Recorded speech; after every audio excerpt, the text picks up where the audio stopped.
के तहत साइबर अपराधियों के खिलाफ निरंतर कार्रवाई जारी रखते हुए डीजीपी सर और आईजीपी सर के निर्देशन और मार्गदर्शन में हमने कल हैवतका और नावदा गांव में दबिश देकर कोऑर्डिनेट सर्च पद्धति को अपनाते हुए गांव और गांव के आसपास के एरिया में दबिश दी गई।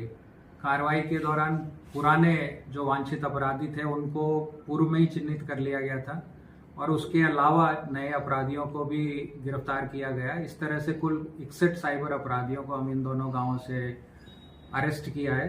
इसके अलावा 33 Android mobile phone, 65 SIM cards, 22 ATM cards और chequebooks, swipe machines, luxury 4 wheelers and 2 wheelers उनको भी हमने सीज किया है इसमें। इसके अलावा साइबर अपराधियों के खिलाफ यह अब तक की सबसे बड़ी कार्यवाहियों में से एक है, जिसमें एक ही दबिश में हमने करीब 61 अपराधियों को अरेस्ट किया है। एडीएसपी कामा, सीओ पहाड़ी, सीओ साइबर और DST team, technical teams cyber शाखा की और अन्य अधिकारियों एवं पुलिस करीब 115 लोगों ने इस कार्यवाही को अंजाम दिया है। पिछले 3 वर्ष करीब इससे पूर्व में भी हमने बेलमका गांव में इसी तरह की कार्रवाई की थी, जहां से 30 साइबर अपराधियों को हमने डिटेन किया था।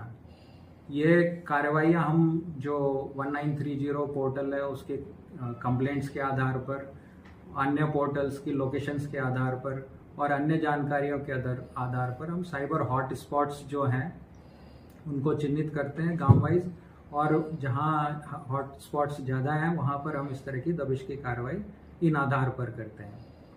इसके अलावा पिछले 3 महीनों में हमने करीब 600 से ज़्यादा साइबर अपराधियों को गिरफ्तार किया है और उनसे बहुत संख्या में मोबाइल्स को बरामद किया है, एटीएम कार्ड्स को बरामद किया है।